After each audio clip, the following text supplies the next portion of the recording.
Hey, salut à tous, c'est Thomas. Aujourd'hui on se retrouve pour une nouvelle vidéo où j'ai envie de vous présenter mon setup stabilisateur avec la Blackmagic Pocket Cinema 6K et le Zhiyun Crane 3S. Salut, je m'appelle Thomas Doucet, je suis photographe et vidéaste d'aventure et aujourd'hui je t'invite dans une nouvelle aventure sur ma chaîne YouTube.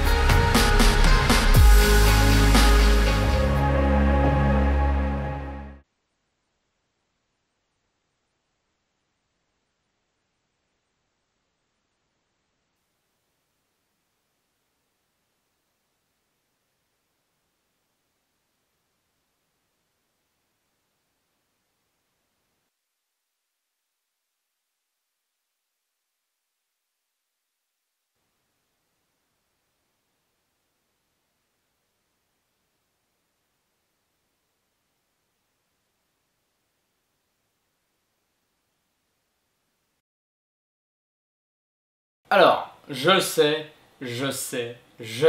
pas la peine de me le dire, je sais que je suis extrêmement en retard. Maintenant il y a le Blackmagic Pocket Cinema 6K Pro et maintenant il y a aussi un nouveau stabilisateur qu'a propose Zhiyun. Donc oui, je sais, je suis complètement en retard sur les vidéos setup et sur la mode des vidéos setup Blackmagic Zhiyun. Qu'est-ce que vous voulez que je vous dise? Jusqu'à aujourd'hui, j'avais pas l'argent de faire une vidéo digne de ce nom avec un setup, on va dire, digne d'en faire une vidéo. Pas juste, bah j'ai mis la caméra dessus, j'ai allumé le stabilisateur, puis oh, ça marche. Alors, il y a une petite histoire en fait pour ce setup, c'est que oui, j'ai un Zhiyun Crane 3S classique, mais il n'est pas complètement classique. J'ai ajouté quelque chose. Bah, en fait, j'ai ajouté plusieurs choses, mais le stabilisateur en soi, j'avais acheté une version qui était la version SE, donc avec le manche qui est un tube. Vraiment ce tube là. Donc c'est vraiment en fait ce tube là qui est vraiment on va dire, un peu le début du pourquoi j'ai eu envie de se faire ce setup là. Puis il m'est arrivé un problème avec mon stabilisateur, il a été, en fait le câble qui reliait au dernier moteur s'est sectionné. Et donc je l'ai envoyé au service garantie de Zhiyun qui a été assez gentil pour me le prendre. Une fois qu'ils me l'ont pris, les semaines passaient et j'avais aucune nouvelle du fait qu'il était arrivé, du fait qu'il était... les seules informations que j'avais sur mon colis, c'était qu'il était rendu à l'entrepôt où il était censé arriver, mais je n'avais aucun retour du service client de Zhiyun.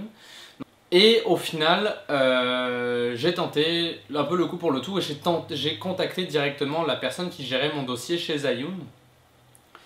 Et elle m'a répondu grosso modo ça. Hey, salut Thomas, oui, on a bien reçu ton stabilisateur, mais l'entreprise qui détient l'entrepôt et qui répare généralement notre matériel a cessé le contrat. Et donc je réponds à la madame en lui disant bah écoutez, j'aimerais savoir comment on s'organise parce que vous vous êtes engagé à le réparer, blablabla. Parfait. Et là, plus de nouvelles pendant 2 à 3 semaines. Au bout de ces 2 semaines là, je pète un câble et j'envoie un message assez, on va dire, réchauffé, coloré, on va utiliser le mot coloré. Un message assez coloré au service client de Zhiyun qui m'a, en leur expliquant que bon, ça fait quand même 2 mois que je vous ai envoyé mon stabilisateur et que j'ai toujours pas de confirmation qu'il a été ne serait-ce que commencé à la réparation. Votre service client m'a dit que votre contracteur a cessé le contrat, blablabla. Ce à quoi je reçois un message, on peut pas réparer, en fait, oui Thomas, on peut pas réparer ton Zhiyun, on peut pas réparer ton stabilisateur.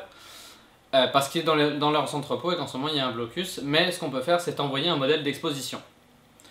Et ils me répondent bien le même modèle d'exposition. 1 mois passe encore, donc ça fait 3 mois que j'ai pas mon stabilisateur, donc pour faire des contrats ça a été assez funky, j'ai dû redoubler d'ingéniosité là-dedans.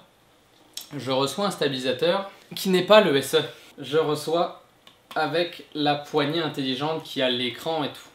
Et l'avantage de cette poignée là, c'est que premièrement, elle est beaucoup plus agréable à tenir, elle est vraiment très ergonomique et que ça me permet d'avoir en fait, d'avoir un setup plus efficace. Mais aussi là où je suis content, c'est ce que j'ai fait, c'est qu'avant d'envoyer le stabilisateur, j'ai juste envoyé les moteurs et la partie qui tient la batterie. J'ai gardé le tube, j'ai gardé le trépied qui vient en dessous, j'ai vraiment tout gardé parce que je me suis dit, pour peu qu'ils ne reviennent pas et qu'ils le considèrent non réparable, j'aurais pas ces pièces-là à racheter. Et oh boy que j'ai bien fait, parce que la semaine dernière, je commence à me préparer pour un énorme projet. Quand je vous dis énorme projet, c'est énorme projet qui va nécessiter d'avoir ce stabilisateur-là. Et à chaque fois, ce qui m'énervait avec ce setup-là, c'est que je ne voyais pas ce que je filmais parce que la Blackmagic n'a pas d'écran qui tilt. Et donc j'ai acheté un petit bras, c'est le bras Small Rig, pour pouvoir attacher mon écran plus un micro ou autre chose. Là j'ai mis le micro, mais le micro à mon avis va rester sur la caméra parce que je suis confronté à un problème, c'est que de cette manière-là, si jamais je veux me mettre en mode comme ça la plupart du temps, ce que je suis, bah vous voyez bien que le micro, il pointe pas directement vers où pointe la caméra. Et donc, ça c'est un des problèmes de mon setup que j'ai corrigé en le plaçant sur la caméra directement. Après c'est un Zhiyun Crane, donc maintenant, le deuxième problème c'est que l'écran, j'ai un écran Fieldworld de 7 pouces, je sais, j'ai pas la référence. En fait, cet écran-là touchait par terre avec une batterie. Donc, c'est là où je me suis remercié d'avoir gardé l'ancienne poignée, le tube, que je suis venu ajouter vraiment en bas pour laisser de la place à mon écran et pour pouvoir vraiment avoir aussi un autre point plus agréable pour pouvoir le prendre.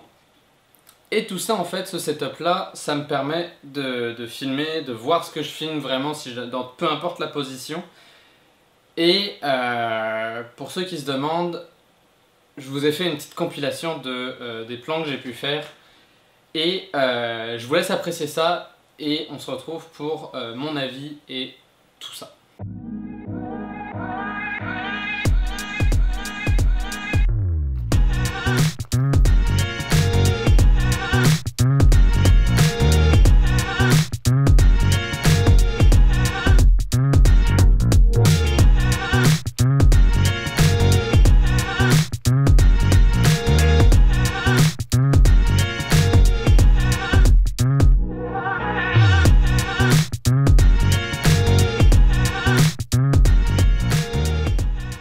Mon avis sur ce setup là, à mes yeux c'est un setup qui est super bien parce qu'il me permet d'avoir une superbe qualité cinéma avec la Blackmagic tout en ayant une stabilisation très complète avec le Zhiyun.